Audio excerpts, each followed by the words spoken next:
As human beings, we had stories before we had language. We drew them in the dirt, we drew them on hides, we drew them on cave walls. The human mind is a story processor. It's not a supercomputer. Stories affect our head, heart, and gut. In our hearts are the same motor neurons and sensory neurons and electrochemical activity as in our heads. The same is true in our guts. Our hearts are the seat of passion, compassion, and values. Our guts are the seat of courage, self-protection, who we are at our core. Market blah, blah communications may or may not excite our head. They do nothing to our heart or gut. If you want to bring people along, you need to engage head, heart, and gut, or they are going to follow the command, but not with intention, not with full commitment.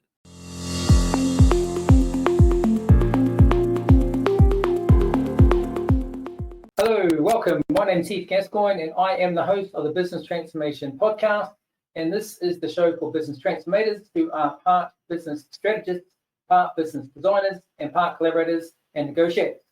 Business transformators have moved past just business design and includes oversight of implementation of those business designs and business transformations, and includes stakeholder management, coordination, and negotiation. If you work in strategy development and implementation and work to ensure that strategy is aligned to the business design and technology, then you're probably a business transformator. This is the show where we speak to industry experts and professionals to share their stories, strategies, and insights to help you start, turn around, and grow your business transformation. Welcome to the Business Transformation Podcast, and in this episode, we're talking to one of those industry experts. We are speaking to the one other than Brian Gorman, who is a Maverick Coach, and Maverick being people who want to buck the system. And first of all, welcome, Brian. How are you? Thank you, Heath. I'm glad to be here. I'm doing well. It's fantastic. For context for everyone, which part of the world are you in? I am in Hoboken, New Jersey. As I look out my windows over some rooftops in the Hudson River, I can see the World Trade Center. So right outside New York City. Nice one. Nice one. Okay, we're in two different continents here, ladies and gentlemen. That will tell you that when the conversation that we get into, it is not biased to one particular side of the world. There might be common trends or events or issues that occur across transformation, regardless of where you are. All right, Brian, you have immense. We'll get into the immense. I don't know. We could call you the godfather of change. 50 plus years in change and transformation leadership. We'll get into. If you want to get a hold of you, we'll put it in the show notes at the end. Transforminglives.coach. That's the main name. .coach. Pretty cool. So let's start as we usually do. That we have the three topics we cover so the audience can follow along. First is in your particular space in leadership. It's leadership, organization, transformation, and Mavericks. How do you find those Mavericks? How do they come to you? How do you find them? They come to you, or you go to them? You get some good news about them and say, "Hey, look, I can take it to the next level." How does it work? So what is the industry doing right with maybe leadership? I see myself with transformation. I think that is an underrated skill. And there's also the conversation about is leaders made or born. Second part, is there a particular approach that you follow when you go in to help a client, an organization, even maybe your own business around leadership and transformation leadership?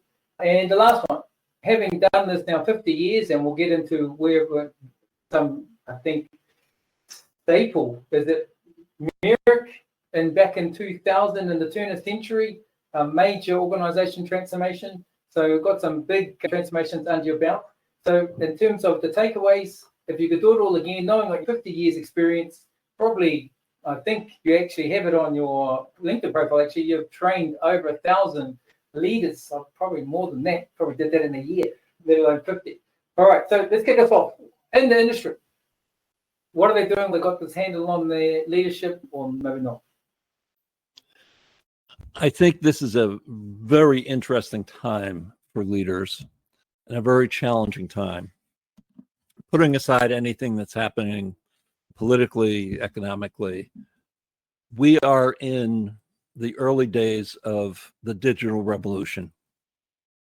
Mm-hmm. We continue to lead our organizations, to even design our organizations, to structure our processes as if our employees are part of this business machine, if you will. And which is why I have stepped into Maverick coaching. Mavericks are those leaders who realize it ain't working no more. We're putting Band-Aids on a broken system. Yeah. So the leaders that I see are bringing humanity to their leadership. They're bringing emotional intelligence to their leadership. They're rethinking even the very structure of their organizations.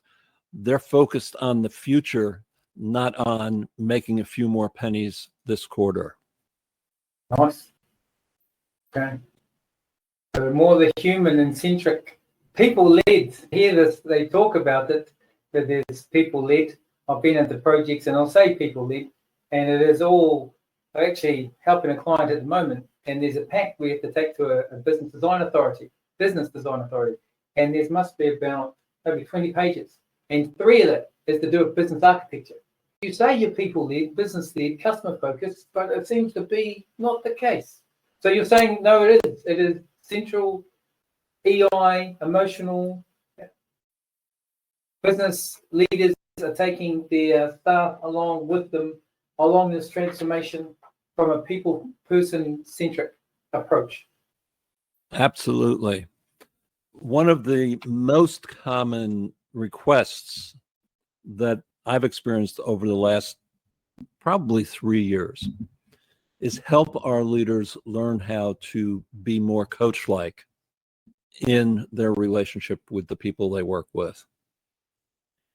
That's a very different mindset than being the boss. Yeah. Coach-like, as in encouraging, developing, as opposed to the boss would be command and control. I'd say you do. Yeah. Absolutely. It's about helping. First of all, it's about finding the people who are passionate about the work you're going to ask them to do and fit into the culture of the organization. And then it's doing everything you can to set them up for success, to nurture their growth and their development. It's about keeping the road clear ahead of them. And it's about getting that team so capable that they don't even need you anymore. And so really talking about building and business architecture, let's say that either a competency or capability. So I like what you said there about paraphrase. So one of the first things you're doing is understanding the culture of the organization and finding the fit of the staff, newcomer, new employees, like to fit that culture. And then developing and clearing the road as like a Scrum Master maybe would do with making sure that there's no roadblocks. To the point where you've done a good job and you would measure success is that you are removed completely from the process and they run maybe continuous improvement, self-fulfilling, self-deciding, like a Scrum team almost. Absolutely. But at an organization scale. There are some organizations that have actually gotten rid of the pyramid, gotten rid of the hierarchy completely, and moved into a network-based structure of small 10 to 12 person teams, each of which is self-sufficient in that it generates its own revenue, it pays its own team members, and it does so either by selling what it's producing to the end user or selling it to other teams in the organization. Well, how cool is that? That's a different paradigm. It's a totally different paradigm, because if I'm in a team of 10 or 12, I better be engaged. I better be productive. I better be producing quality work. That's accountability there. There is no hiding from that. It's so small, there is only 10 people. Okay. What would you call that? Was that, you call that a network structure? If our listeners know about organizational network analysis. Organizational network analysis looks at the social interactions of people within an organization. Who do I go to for information? Who do I go to for confirmation that this is a good thing or a bad thing to sign on to? It's how organizations actually function. Organizational network analysis identifies the influencers in the organization, the gatekeepers in the organization. Right. It's using that same science in structuring your organization in a series of networks. So would this be formalizing the maybe informal networks, but making it now formal? Or is it still informal as in not documented? We know we've got this relationship because John's been here for 20 years and he knows some. No, it's making it formal. Okay. So I'm assuming there's but it sounds like, on paper and in theory, it sounds, if you got that level of accountability and, they are, I don't know what's the word, if it's you die on your own sword. If you produce something that you cannot sell, then you better not produce it. So how would a firm even first come to maybe the realization that you said Maverick, they want to fix what's not working? And so they come to this realization, our current operating model isn't working with maybe loading up heaps of staff or employees, and our output is not, maybe the revenue's dropping per new employee. We got to do something here. How does that they first come to that realization and then this thinking about the implementation? Unfortunately, too often it's too late when they come to that realization. Believe it or not, more than half of the Fortune 500 companies in the year 2000 no longer exist. Wow. Since year 2000, no longer exist. And I'll give you just one example of that. And I don't know if they were international, but they were certainly known here in the United States. Blockbuster. Yes. Blockbuster was, you go to the store, you rent a DVD or you rent a VHS, you take it home, you inevitably come back late and pay late fees. Yep. At one point early in their foundation, the creators of Netflix went to sell Netflix to Blockbuster for the amount that they needed to pay off their debt. Okay. Yep. They met with the CEO of Blockbuster, and he said, "There is no future in streaming. Go away." Is that right? It's a rich example, Heath, of how the kind of network organization that I'm talking about believes in collective wisdom. Wisdom is rich throughout the organization, not just in the C-suite. So if you want to know whether your organization is heading for trouble, probably the best people to talk to are your frontline leaders. They're the ones who interact with your customers every day. I believe it also. Yeah. Yeah. And what's that other Jim Collins, Too Big to Fail? I think that's the example in the it's one of his books about the wisdom of crowds over a single expert. The old counting the marbles in the jar. The estimate of the average estimate of the crowd is better than, more accurate than the estimate or guesstimate from an expert who was expert at guessing the number of things in the jar. Okay, so the collective wisdom. I think that is, if you did a good job of hiring, then you've probably got good culture fit. I think the catch there would be that you don't suffer from groupthink. But so I want to push back a little bit on one word that you used. Hiring. Hiring. Okay. Yep. What we are also seeing now are the best and the brightest are leaving organizational life and going out on their own. So part of your collective wisdom may well be those people that you are contracting with, not just those you're hiring. Yeah. Okay. This is true. I like it.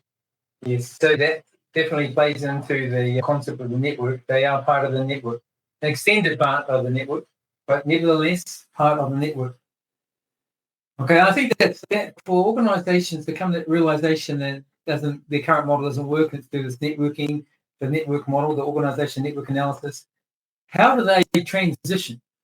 It's like what they, in my work, we would do come up with some solutions, some options, could be the best, and what they were one of them. So I want to actually go back to a real life example from the late 1990s. And it was CIBC Bank in Canada. I was not the architect of the change. I was there when they executed the change. They were at the time reconfiguring their commercial bank. And they came out to all of the employees in the commercial bank. And they said, this change is so big that it's as if we are creating a new bank. Oh, If you are in good standing with us now, you are eligible for a position in the new bank. We will be giving you job descriptions. We will be giving you worksheets, and you can apply for and interview for any job that you want. The worksheet will tell us what you need from us in order to be successful in that job, because nobody is fully prepared for any of these jobs at present. That same model could well be applied today, because it does so much that traditional change management got wrong. It gives people choice, rather than people sitting around and saying, when they roll out this new bank, am I going to still have a job? yeah. It gives people control over their lives. It says, we have a responsibility to help you be successful. How often in change management have we heard companies say, it's our responsibility to help you succeed through this change? It takes a human-centric approach to change. I like this language, human-centric. I am a big fan of the human side of these transformations. Most of them, when I go in, they'll say it's a business transformation or a digital transformation, and it's only about technology, and the afterthought was the people involved. And then they wonder how come they failed. Because you never brought the people along.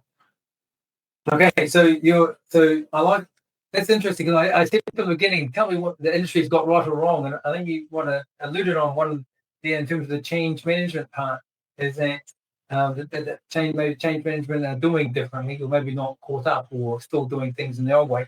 Like, I know my industry, business architect, they're still doing things in the old way. So you gave choice and control. So everyone effectively, they were given, as you say, if I paraphrase that, they were given their job sheets of all the criteria they need to do to be successful, and then told them effectively they don't have a job, but they can apply for the job, apply for all the jobs they would like to. And I think that part is more, I don't know if it's a safety for the employees to hear that would be, we want you to be successful, and here's the description of what success looks like. No one's guaranteed a new job, but if you apply, you could possibly get one of these jobs, even a better job or a different job than you currently got. As opposed to what you said of, let's wait to see how this change works and see how it goes, and like I know with my transformation, the business usually just wait for the consultants to leave and go, oh, I don't understand what these consultants are saying. Look at their watches and go, okay, they're going to be here for another couple of months. We just have to play nice, and when they leave, we'll go back to how it was before. But here, there's no choice.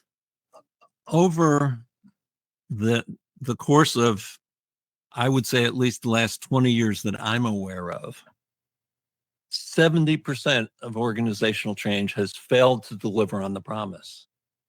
Sorry, I believe this. And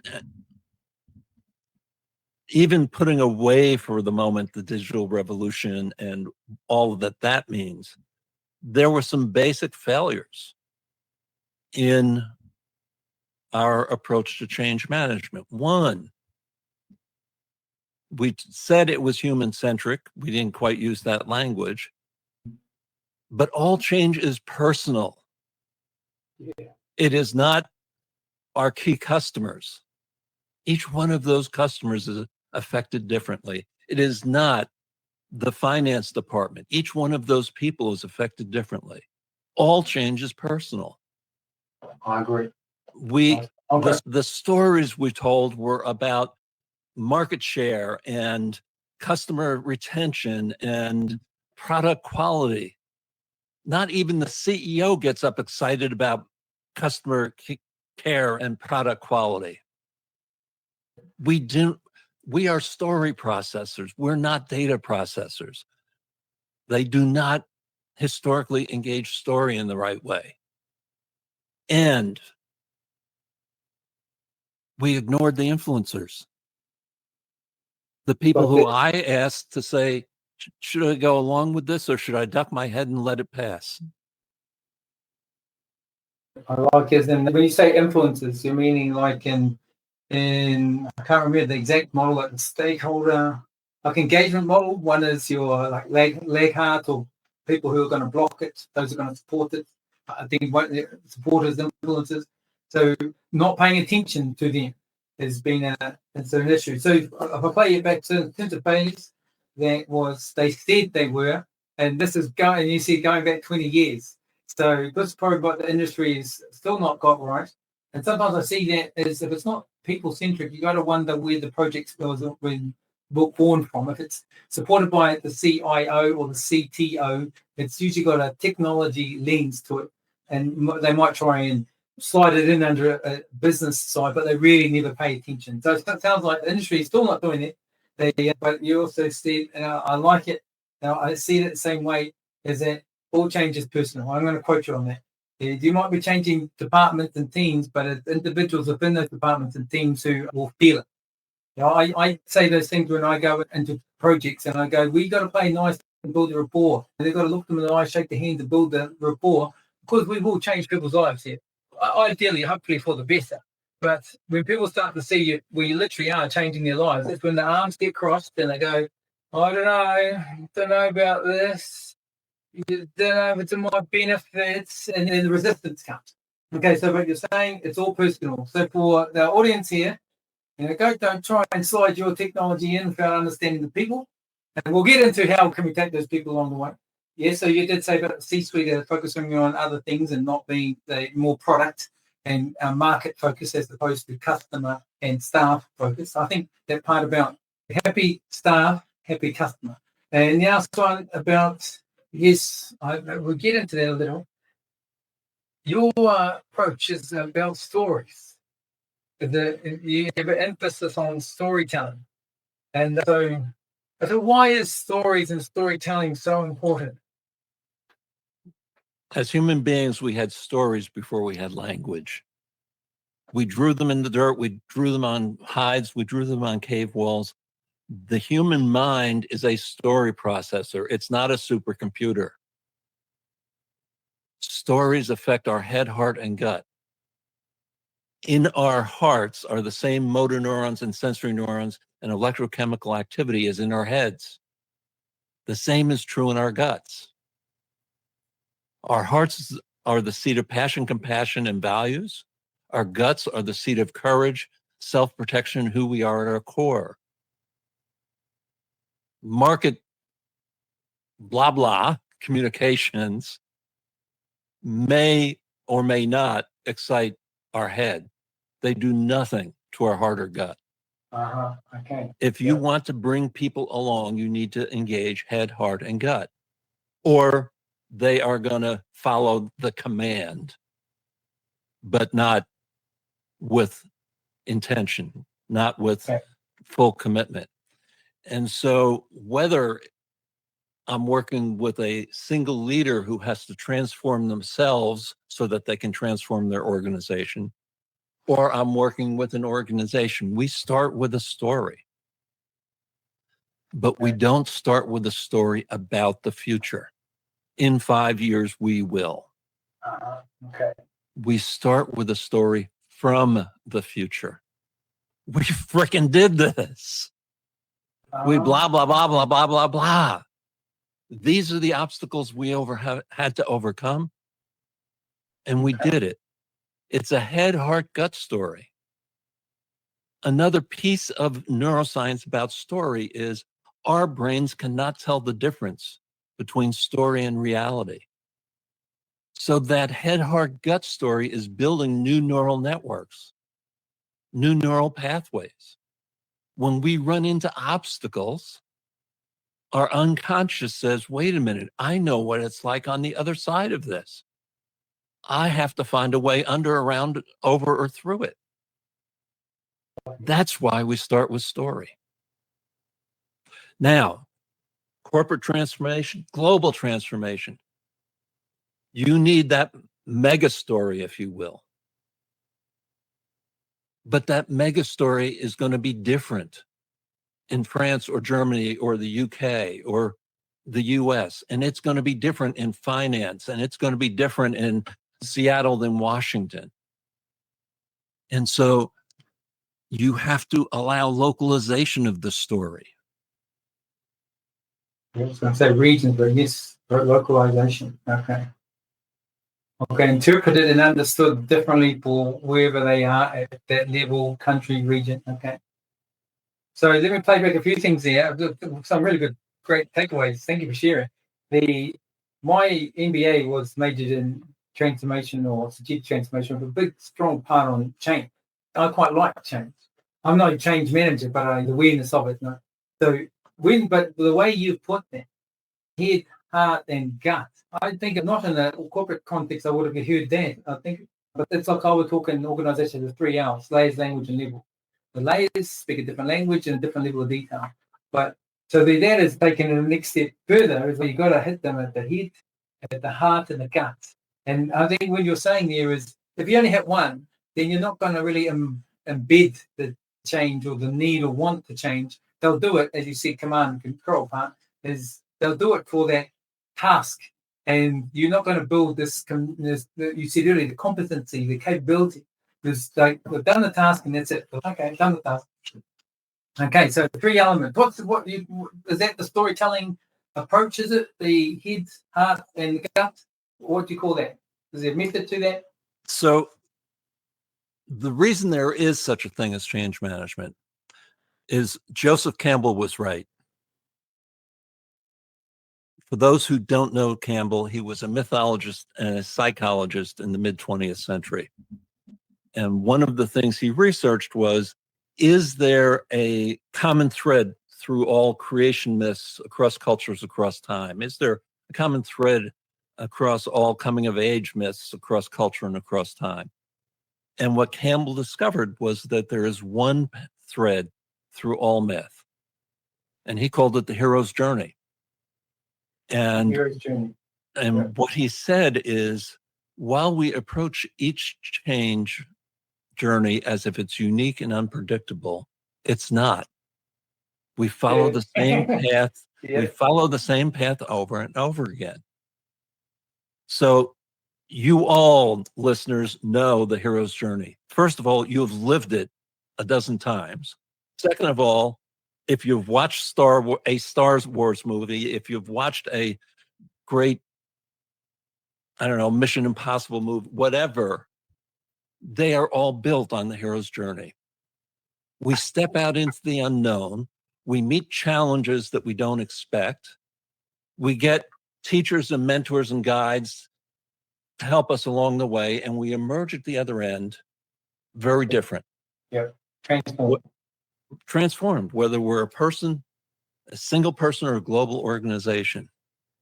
And so the hero's journey is the path that we should all be intentionally bringing to any change that we're making. But again, starting with that story from the future. The story from the future. I think that's key. All right. So that's a starting point. If you do go on this transformation journey with your organization or client, you are almost like reverse engineering it, but you're positioning the narrative as that you've already achieved it, and this is what we've had to overcome. Not to say this is harder. Yep.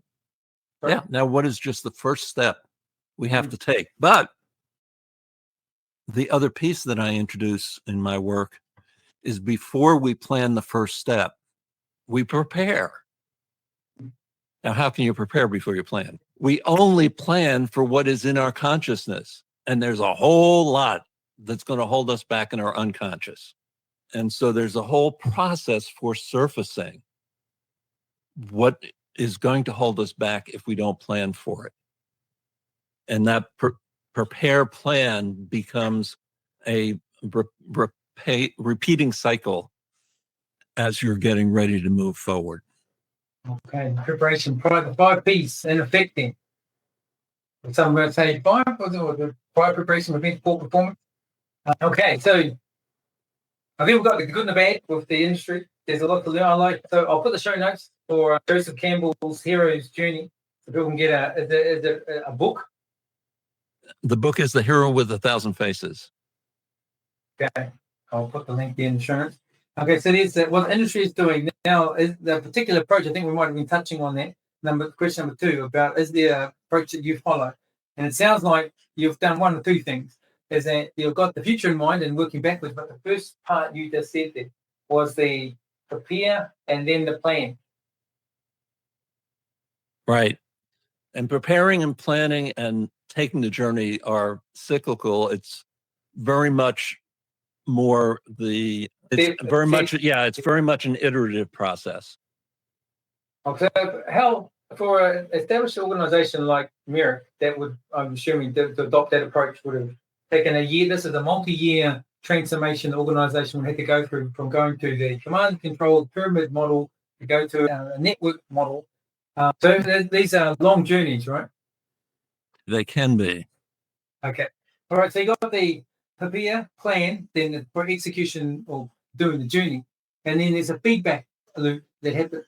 Now, part of that, who have you got involved in this? You've got, who is it, the main leaders? Have you got, what's the structure looking like? If you've only got the main leaders involved, you're doing it all wrong.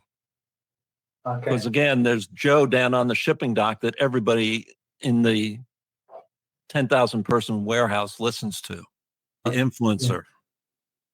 So as part of your network analysis is that you're going to do an assessment of the organization and particularly the stakeholders and identify the key players being the influencer and then get them on board first.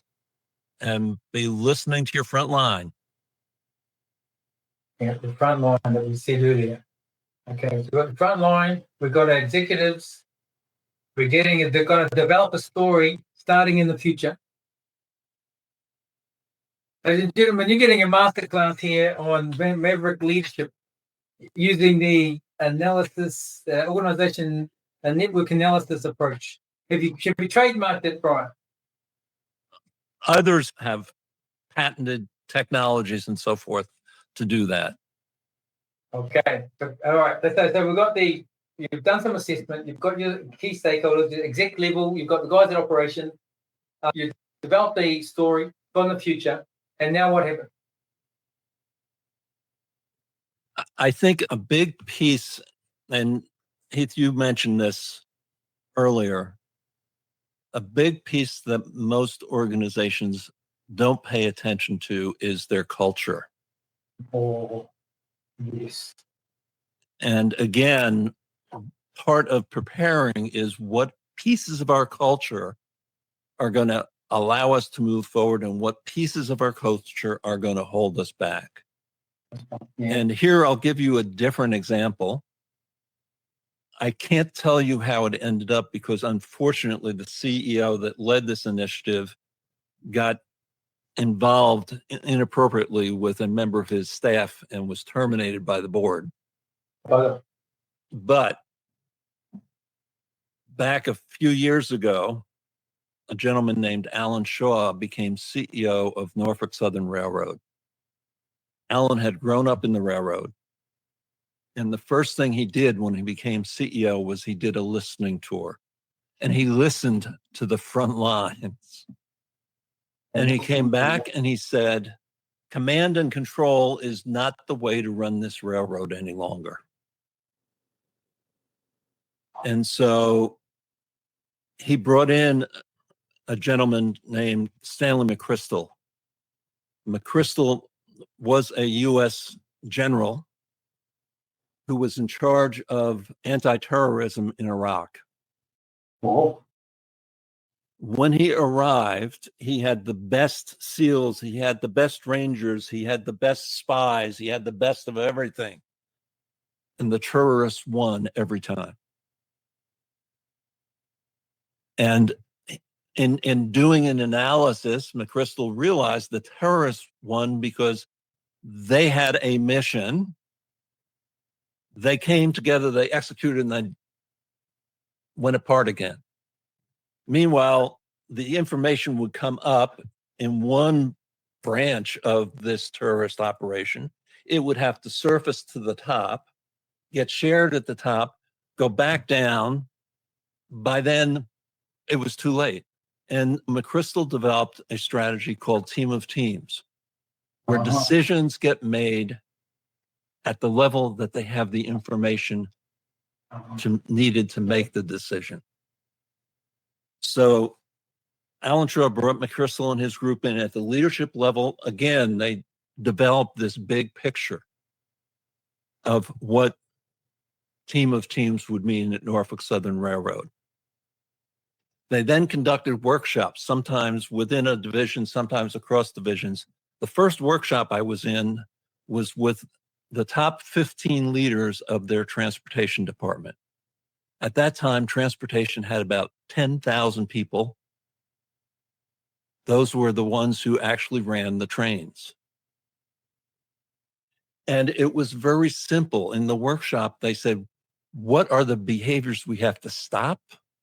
And what are the behaviors we have to start? And it was things like, we need to stop calling our direct reports at 6 a.m. 7 days a week. We need to start accepting upward feedback. I have worked in culture change for a lot of years. I have seen multi-thousand line change plans for culture change. Whoa. Whoa. I have never seen a culture change that was as effective as the one that was being driven there when I was working with them. Once those checklists were developed, once a month, the 15 leaders would come together with me and another coach and would say, what's working? What's not working? How do we make work what's not working? How do we ensure we keep doing what is working? That may be true for the 15 leaders and those under them, but Tony over here is still having trouble stopping calling his direct reports 7 days a week. Each of them also had an individual coach. Oh, okay. All right. So Tony could say, I need help with this. The other guys get it. I don't. And that's how you drive change. Yeah. Again, back to the word you used earlier when we were talking about the networked organization, accountability. Accountability. Yeah. And in that case, it was accountability, not just to my supervisor, it was accountability to my peers. It was accountability to those below me.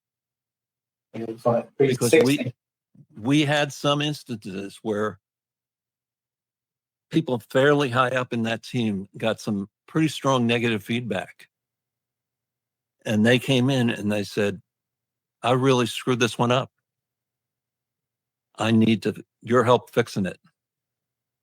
Okay, so part of that is then, I'd imagine, something around creating a safe space that people could have that open dialogue or conversation and say, not say, you're free to screw up, but to maybe voice or share. But it's coming back to the culture, right? Let me play that back to you. I've heard of that. I didn't know. I've heard of teams of teams or something like that. But that's probably the best example that I've heard. So where the decisions, if I'm quoting you or paraphrasing correctly, where decisions have been made at the level where that needs to be. At the operational level, it's made at that level. And then it takes up to strategic, then so be it. And then so workshop with the leaders. So you got the key people together. And I like what you said about the culture. I think there's I had a guest on recently. It was a professor of innovation and also a partner in a consultancy. And he said around there's different types of transformation, and one of them digital business, etc. But one of them culture. And I said, but what has to be the heart? That would have to be the heart. The cultural transformation, changing the culture of organization. The way things are done here that's not written down. And so I think that's really hard to do myself. So you're saying that I like how you've worded it. This is the takeaway for the audience, is that what are the things that we want to stop doing, and then the things to start doing. That I don't think that some people just accept this is the way things are around here. So if it's to your detriment, you probably want to stop it, right? Yeah, having the balls to say, hey, look, this is not working for us. So you created a checklist, a monthly checkup, but the two things of your coaching. You did, I think maybe that part's been missed by maybe the audience, me as well, is that you've got it at the team level, but you also had it at the individual level. I think that's I think that's a great takeaway there. And then accountability is you matching up across to your peers and also to your staff, your subordinates. And it comes back to it's not throwaway words that you say you will do what you say you will do. If I can add one more point to that, Heath. Culture is not nebulous. Culture lives inside the muscle memory and the neural networks of the people in the organization. It's how they show up, how they do their work, how they interact with one another, how they interact with customers. So what you are doing anytime you need to change culture is you're asking people to change how they think and behave. And you don't do that by calling them into a classroom. You don't do that by handing them a new instruction manual. That is exactly what coaching is for.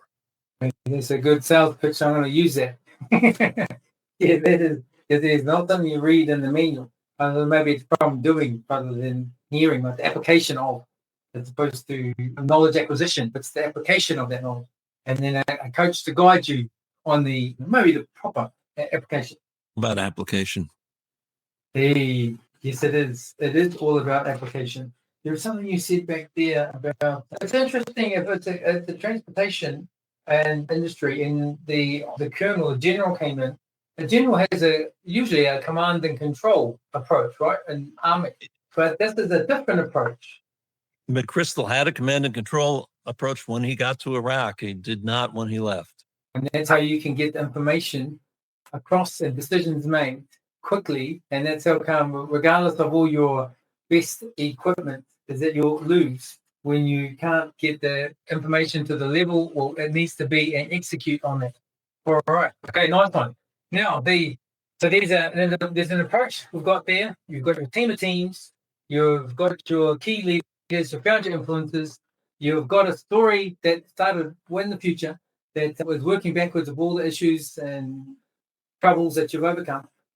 You've got your core team. One of the questions would be around culture. Identifying things to, like in Scrum, they'll say, there's 3 things. This is what we want to keep doing or stop doing, and this is what we want to start doing. So you're doing that at your team level, supporting them with their leaders at that team level, but also individual coaching. All right. Now, so that's the approach. Now, have been doing this 50 years. 50 years, trained thousands. I'm not going to say it's 1,000. I think we're into the thousands here. Thousands of practitioners, leaders, Mavericks of probably across the world. So, what if you're given the chance again to do it all differently, knowing what you know? What would you do different? What would be the thing that you go, you know what? It's really that's the thing that was that Parento's principle. 80% of my work was this one little change, and boom. That's a hard question to answer because I have continued to learn and grow and change how I'm approaching over the years as well. First 20 years I was doing this, I didn't realize it was what I was doing. Yeah. All I knew was I liked to go in where there was a challenge, address the challenge, and move on. Yep. But I did not see that there was a common thread in how that worked. I have, for the last 10 years, been trying to reach out through opportunities like this on your podcast, through hosting my own podcast, through writing, through speaking, to share out to leaders what I know and what I continue to learn, so that hopefully others will find their change journeys a little bit easier. Okay, so this is, I think one thing you're saying here is that you yourself, who is a practitioner of implementing change? Have yourself gone through your own process of change? And that is you have been open to change yourself. You can do this, and this is rules for thee, but not for me. This is no, I also, and myself also. So, what was the turning point where you decided or came to the realization? Look, here's the, like you said from the beginning, you said that organizations don't realize that they're going through a process, or maybe that was Joseph Campbell who was saying that they're going through a process. So, at some point, you came to this. You know what? We are going through a process here, and these people that I am, some maybe attracted to, or they're attracted to me, is these mavericks. So, what was the turning point where you came to that realization? It's very interesting. Let me talk about two of those. The first was after I left corporate consulting around change management and became a coach. And what I realized was that the methodology that we at Connor Partners had used to support the global transformation at Merck was equally applicable to the individual that I was coaching, who was going through a personal transformational change. And it was like, duh, hello, all change is personal. Yeah. So that was really one light bulb. And that journey itself really then lit up for me as the hero's journey. I like the journey. For years, I have been coaching similar leaders. And about 3 months ago, a colleague asked me how I would define my coaching niche. And I said, I'm a leadership coach. And she said, yeah, you and 3,537,000 others. Yeah. She said, get a little more specific. So I listed the characteristics of the leaders that first of all, I am most fulfilled in working with, and second of all, that get the most out of their work with me. And I had a little conversation with my friend ChatGPT. Yeah. And I said, Chat, give me 6 names and descriptions of niches that these leaders that I coach fall into. And Maverick was the one that stuck out. Nice one. Nice one. Yeah, I think you hit the nail on the head there for other coaches. There's what your niche should be is the 2 parts you just said. One, which one do you feel fulfilled and help it?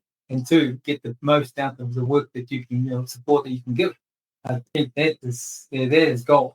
All right, so you've taken an organizational transformation and seen how it was personal, and you go, actually, the application is more on the people that are doing the transformation, leading that transformation. Actually, the type of people are people who want to buck the system, mavericks. Ta-da! Okay. So knowing what in the years of transformation, and if you could do it all again, is maybe what the awareness that you go through this process of change yourself and be open to the change. And you practice then what you preach, like you're literally changing yourself. Absolutely. And for any leader, even a maverick, if you are looking to transform your organization, you are going to need to transform as well, because they are a reflection of how you are leading today. Yeah, I think you said that at the beginning. You talked about first, you must transform the leader in order for the leader to transform the organization. I think, and for those that aren't either natural born leaders or are new into a leadership role, I did a recent transformation up in Manchester. And the head of the transformation was a very good leader and had done some other transformations before. And I think it was because of her leadership style that program was successful. Had it been, I've been into a few projects before, and they've been long or reincarnations of projects that ran 2 or 3 or 4 times before, and they're doing exactly the same thing except for being me and or some architects, but it's the same vision, it's the same approach, it's the same leadership. And go, you know what? We're going to try to force a square into a round hole here. Wish us luck. But the leadership part is key. So what you're saying is that you must transform the leader before in order to transform the others. We haven't gone on the conversation about maybe this for a follow-up call about leaders born or made. It sounds like you've got a leader already and you're molding them into the super Maverick version. I'm not sure if you take someone who's not a Maverick and make them into a Maverick.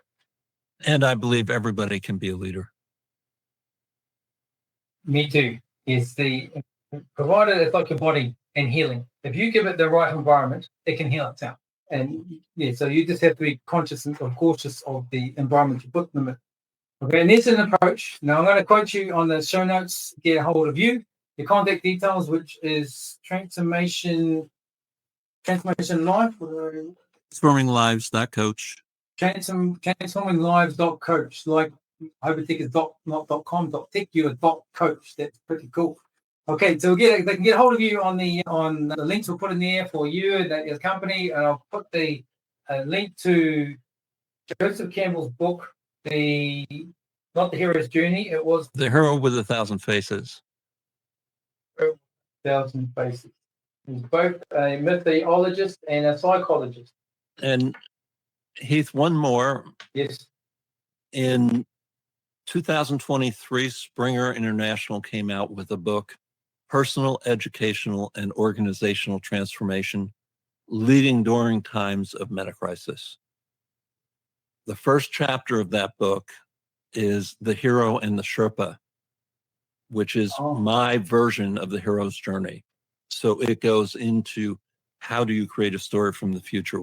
What are the things you need to do to prepare and so forth? Okay, so we'll go down recording. I'll get that put in the show notes. So that's you calling this as the hero and the Sherpa. Sherpa. What is a Sherpa? A Sherpa is a Himalayan guide. Oh, okay. Yeah. And so as coaches, as consultants, we are guides. We are not the heroes. Our clients who go through the transformation are the heroes. Yeah. Okay. Yes. This is true. Yes. It's not about us. It's not about us. It's about them. Alrighty. So, right, we're wrapping up there. Thank you very much. I will come all the way over from New Jersey. So, me being here in London. So, I'll put this up on, we'll get it on YouTube and I'll share it on LinkedIn and I'll tag you and do what you need. Share it to the network. But to get hold of you, I'll put your contact details in the show notes. If people want to get some Maverick training and learn how they can, your version of the hero and the super, you being the super, the guide. All right, thank you very much, Brian. We'll call it there, but thank you for the insight sharing for the last 50 years in change and transformation. Yeah, great stuff. Appreciate it. Hey, thank you so much. My pleasure. Okay. Thank you very much, Brian. We'll catch you later. I'll message you in LinkedIn when it's live. It should be about a week a bit. Champion. Thank you very much. Okay, enjoy the rest of your Easter weekend. Thank you. Okay, see you. Bye.